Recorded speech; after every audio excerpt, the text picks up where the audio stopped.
मजार पूजन से आपको क्या क्या, पीर मजार को पूज सकते हैं, कब्र में लेटे हुए मुर्दे के सामने आप दीपक जलाते हैं, चादर चढ़ाते हैं, तो आप प्रेत पूजन करते हैं, पिशाच पूजन करते हैं। नमस्कार मित्रों, जय सिद्ध बाबा गोरखनाथ। मैं क्षमा चाहूँगा किन्हीं मजबूरियों के चलते बहुत दिन में आप लोगों के साथ चैनल पर रूबरू नहीं हो पाया था। आज मौका मिला आप सबसे एक बार फिर बातचीत करने का, तो हम अपने इस पारलौकिक यात्रा के सिलसिले को आगे बढ़ाते हैं। पिछले समय में मैं आप लोगों से रूबरू नहीं हो पा रहा था, तो मुझे मेरे वीडियोस पर और मेरे नंबर पर बहुत सारे लोग तमाम किस्म के सवाल पूछते रहे। प्रयास किया कि कुछ का जवाब दे पाऊँ।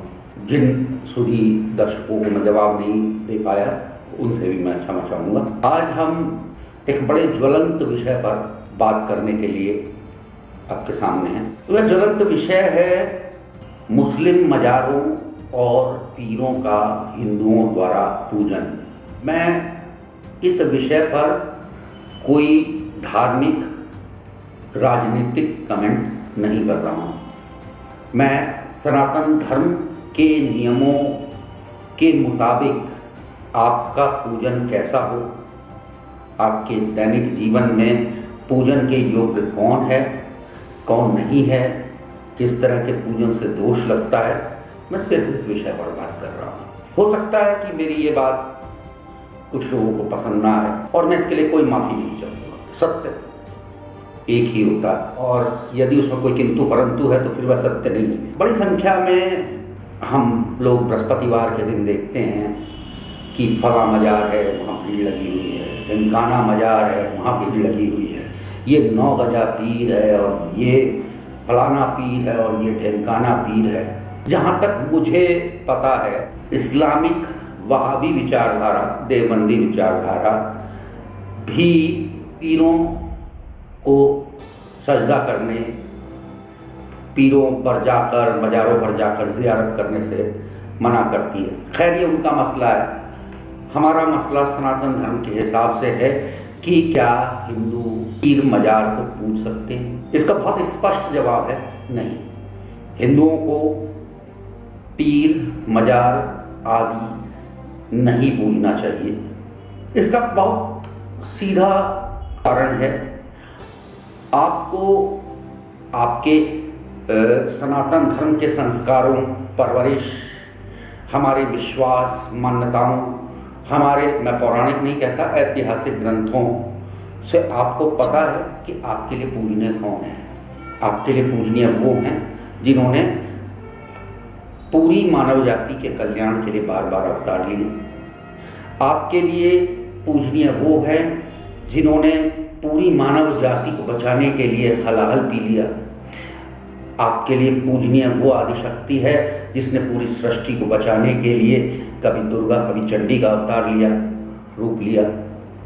कुल मिलाकर ये है कि आपके पास पूजन के लिए आदि पुरुष हैं, आदिशक्ति हैं, आपके पास श्री हरि हैं, आपके पास देव हैं। एक सनातन धर्मी को अपने देवों का पूजन करना चाहिए। अपने देवों के साथ आपको अपने पितरों का पूजन करने की अनुमति है। आप अपने कुल देवता का पूजन कर सकते हैं। अब मेरा यह सवाल है कि आपके देव, आपके कुल देव, आपके पितृ, इनमें से वह शख्स कौन है जो वहाँ एक कब्र में लेटा हुआ है? वह व्यक्ति जो कब्र में लेटा हुआ है, वह ना तो सनातन धर्मी था, ना उसका पंचभूत में विलय हुआ है, यानी उसका तो संस्कार ही नहीं हुआ है। वह एक सड़ता हुआ शरीर कब्र में है, और आप उससे चमत्कार की आशा करने के लिए जाकर वहाँ सिर झुकाते हैं, चादरें चढ़ाते हैं। अपने मंदिरों में आपसे दीपक नहीं जलता, और आप इन मजारों पर जाकर माथे रगड़ते हैं। क्या वह जो मजार में वो जो पीर लेटा हुआ है, क्या आपके सर्वशक्तिमान महादेव से ज़्यादा ताकतवर है? क्या उसकी कृपा माँ आदिशक्ति, माँ अम्बे, माँ दुर्गा की कृपा से बड़ी है? क्या उसके पास धन का खजाना माँ लक्ष्मी से ज़्यादा है? क्या उसके वरदान की ताकत भगवान श्री हरि से ज़्यादा है? अंश मात्र भी नहीं। लेकिन हिंदू राह से भटक गया है, और राह से भटकने के साथ हमारा मूल विषय पारलौकिक यात्रा है।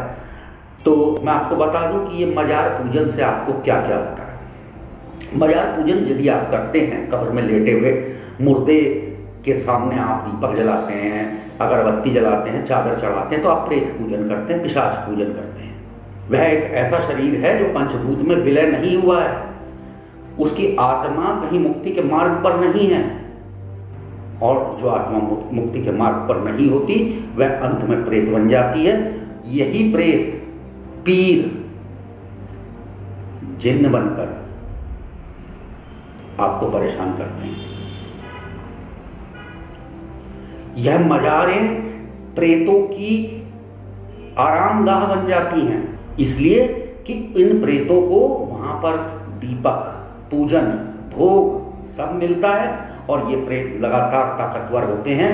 आपको 1 रुपया देते हैं, 2 रुपए ले लेते हैं। हर मजार पूजने वाले हिंदू से मेरा यह सवाल है कि इन मजारों को पूजते हुए उसने क्या पाया, क्या खोया, अपना हिसाब कीजिए, आपको पता चलेगा कि ये फायदे का सौदा नहीं था।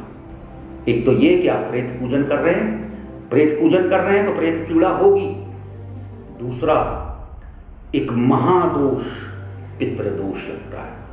आप या तो अपने देवों का पूजन कर सकते हैं या अपने पितरों का पूजन कर सकते हैं, लेकिन वह मजार में लेटा हुआ सड़ता हुआ शरीर ना आपका देव है ना पित्र है, उसका पूजन धार्मिक रूप से वर्जित है। और जब आप अपने पितृ और देवों से इतर जाकर किसी सड़ते हुए शरीर का, विधर्मी शरीर का पूजन शुरू कर देते हैं तो आपको पितृदोष लगता है, और यह पितृदोष पीढ़ियों तक चलता है। आपका आज उस मुर्दा शरीर से कुछ पा लेने का लालच कल आपके बच्चे को एक ऐसे दोष की तरफ ले जा रहा है जिसका शमन नहीं होगा, आपके पितृ माफ नहीं करेंगे। उन पितरों के मन में भी भाव आता है कि तू हमारा वंशज है, हम तेरे पित्र हैं, तू किसी और को अपना पितृ मानकर, अपना देव मानकर कैसे पूजन कर सकता है। और यह पितृदोष ऐसा पितृदोष है जिसका शमन भी नहीं है। मेरी इस पूरी वीडियो में कोई धार्मिक बहस या राजनीतिक कमेंट नहीं है। यह विशुद्ध रूप से सनातन धर्म की मर्यादा और आपके लिए पूजनीय कौन है, इस विषय पर आधारित है। इस चेतावनी के बाद इस प्रेत पूजा और पितृदोष को निमंत्रण जो लोग अनजाने में दे रहे हैं उन्हें शायद क्षमा मिल जाए कहीं, लेकिन मैं आपको आगाह कर रहा हूं कि जो ये जानते बूझते कर रहे हैं, ये जानकारी प्राप्त कर लेने के बाद भी कर रहे हैं, उनके लिए क्षमा की कोई जगह नहीं है।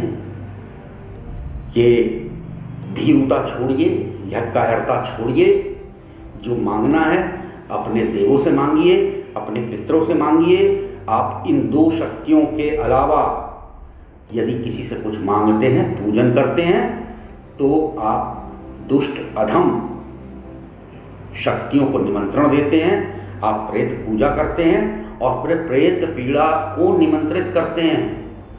मेरे अपने अनुभव में तमाम जिन्न पीड़ित, इस पर हम अगला अपना वीडियो देने जा रहे हैं कि जिन्न क्या होते हैं। मैं बस आपको एक छोटा सा हिंट दे देता हूं कि बेताल जो है, हमारे यहाँ जो सूक्ष्म शक्तियाँ हैं उसी में एक रूप बेताल का है, उसको उर्दू में जिन्न कहा गया है। ये कितने प्रकार के होते हैं, कैसे होते हैं, ये मैं अपने अगले वीडियो में बताऊंगा। लेकिन मेरे अपने अनुभव में आया है कि बेताल पीड़ा वाले 99% लोग, जिसे आप प्रेत पीड़ा, भूत, ऊपरी बाधा कहते हैं, जब हम देखते हैं कि बेताल इसको परेशान कर रहा है, बेताल ने इस परिवार को बर्बाद कर दिया है, तो हम देखते हैं कि वह कहाँ से आया, तो मालूम पड़ता है 99% मामलों में वह किसी मजार से आया है, पीर बनकर आ गया है।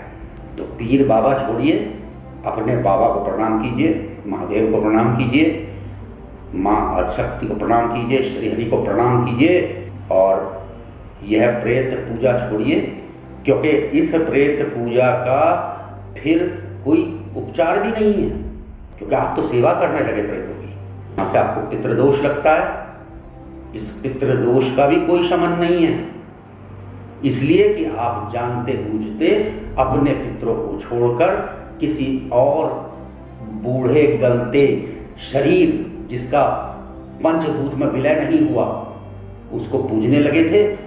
इस पितृदोष का कोई शमन नहीं है और यह पीढ़ी दर पीढ़ी चलता है।